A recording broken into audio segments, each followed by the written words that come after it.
क्यों भटके हैं जम्मू कश्मीर के युवा?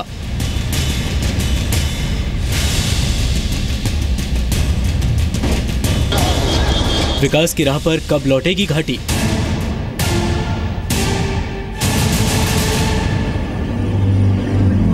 क्या तरक्की के लिए पत्थरबाज बनेंगे पत्थर तराश?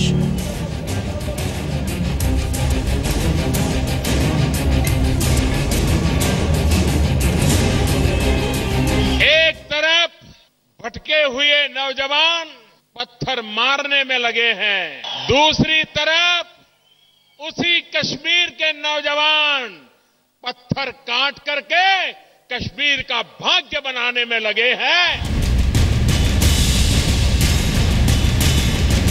पीएम के पॉजिटिव पैगाम से नफरत क्यों? ये लंबी सुरंग जम्मू कश्मीर के लिए विकास की एक लंबी छलांग है, ऐसा मैं साफ देख रहा हूं।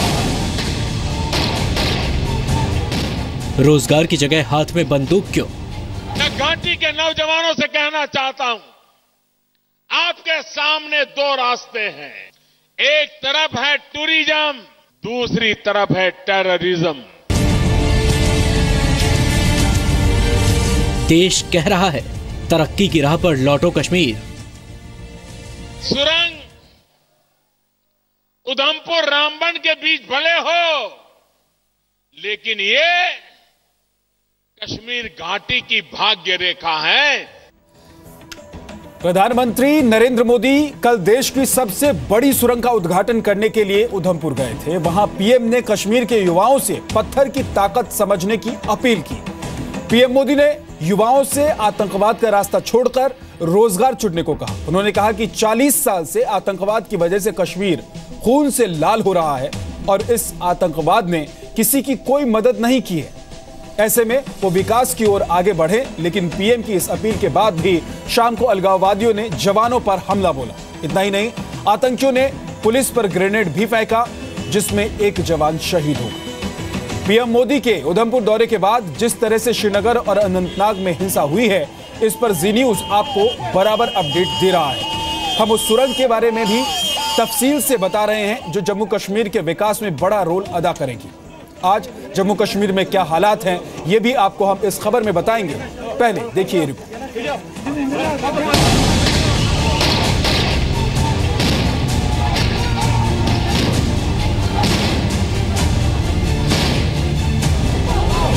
दो तस्वीरें आपके सामने हैं।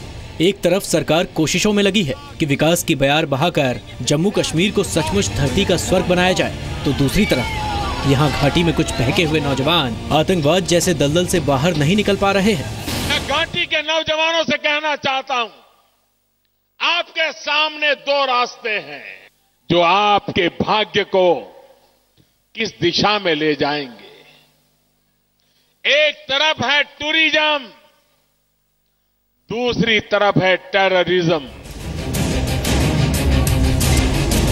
कश्मीर के युवाओं के पास दो रास्ते हैं, एक टूरिज्म का और दूसरा टेररिज्म का। खून का खेल 40 साल में किसी का भला नहीं कर पाया है। अगर पर्यटन पर ध्यान दिया होता तो पूरी दुनिया कश्मीर आना चाहती। 40 साल हो गए खून बहा, कश्मीर लहूलुहान हुआ, कश्मीर की मां ने बेटा खोया। उधमपुर में प्रधानमंत्री कश्मीर के लोगों से आतंकवाद का रास्ता छोड़कर विकास का रास्ता अपनाने की सलाह देकर दिल्ली पहुंचे ही थे कि श्रीनगर के नौहट्टा इलाके में पुलिस वालों पर आतंकवादियों ने हमला बोल दिया। गंजबख्श पार्क के सामने आतंकियों ने शाम करीब 7 बजे पुलिस कैंप पर ग्रेनेड फेंका।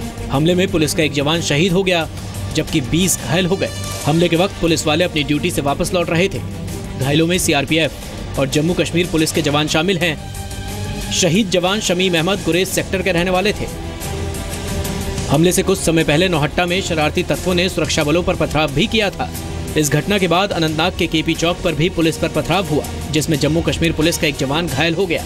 आतंकी हमले और पत्थरबाजी की यह घटना पीएम के उधमपुर दौरे के कुछ घंटे बाद ही हुई। देश की सबसे लंबी सुरंग का उद्घाटन करने के बाद पीएम मोदी ने कश्मीर के नौजवानों को पत्थर की ताकत समझाई थी। पत्थर की ताकत क्या होती है?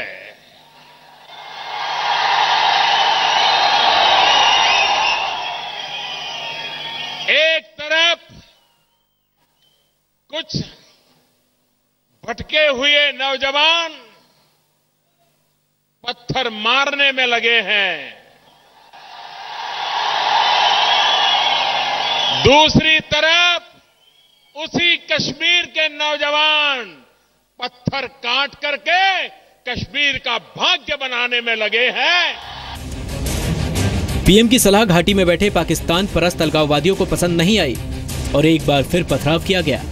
पीएम मोदी का जोर कश्मीर के विकास पर है, क्योंकि घाटी में शांति का एकमात्र रास्ता तरक्की ही है। मैं कश्मीर घाटी के लोगों से कहना चाहता हूं कि सुरंग उधमपुर रामबन के बीच भले हो, लेकिन ये कश्मीर घाटी की भाग्य रेखा है, ये कभी भूलना मत। पीएम मोदी ने कश्मीर के लोगों को समझाया कि अगर वो सूफी संस्कृति को नजरअंदाज करेंगे तो अपना आज और कल दोनों गंवा बैठेंगे। दरअसल करीब 3 दशकों से कश्मीर तरक्की का इंतजार कर रहा है, जिसका रास्ता पाकिस्तान प्रायोजित आतंकवाद ने रोका हुआ है। कश्मीर युवाओं में व्यवस्था के प्रति विद्रोही की भावना के पीछे बड़ी वजह उनकी बेकारी है। विकास योजनाओं का कोई ऐसा खाका नहीं जिससे घाटी के युवाओं को रोजगार मिल सके। यही वजह है कि अलगाववादी युवाओं को भड़काने और गुमराह करने में सफल हो जाते हैं। अब आपको बताते हैं कि आखिर कश्मीर का दुश्मन कौन है। कल ही बारामूला जिले में एक जेल से 14 मोबाइल फोन बरामद किए गए। इन फोन्स में व्हाट्सएप का इस्तेमाल करके कैदी पाकिस्तान में अपने हैंडलर्स के संपर्क में थे। जिन कैदियों से फोन मिले हैं वो आतंकवाद और पथराव के आरोप में जेल में बंद है। इसी जेल में बंद है कट्टर अलगाववादी मसर्रत आलम। बताया जा रहा है कि मसर्रत 2 फोन इस्तेमाल कर रहा था। मसर्रत कश्मीर में लोगों को हिंसा और पथराव के लिए भड़काता रहता है। सोशल मीडिया के माध्यम से डिफरेंट एप्लीकेशंस का प्रयोग करके यह बराबर भीड़ को इकट्ठा करने की यह कोशिश की जाती है, जिसमें व्हाट्सएप और फेसबुक इन सब सारी चीजों का प्रयोग किया जाता है। और जैसा मैंने बताया कि यह ग्रुप जो सोशल मीडिया को ऑपरेट करता है वह पाकिस्तान में ही ये स्थित है। सेना के और सिक्योरिटी फोर्सेस के जवान ऑपरेशन प्रारंभ करते हैं, उस समय गांव के कुछ लोग आ जाते हैं, कुछ नौजवान वहां पर आ जाते हैं और सिक्योरिटी फोर्सेस के ऊपर वह पत्थरबाजी करना वह प्रारंभ करते हैं।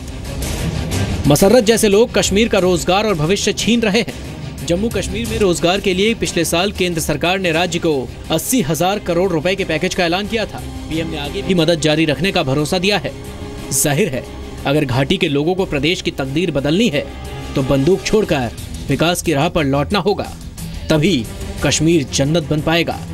श्रीनगर से खालिद हुसैन और जम्मू से राजू केरनी के साथ ब्यूरो रिपोर्ट जी मीडिया।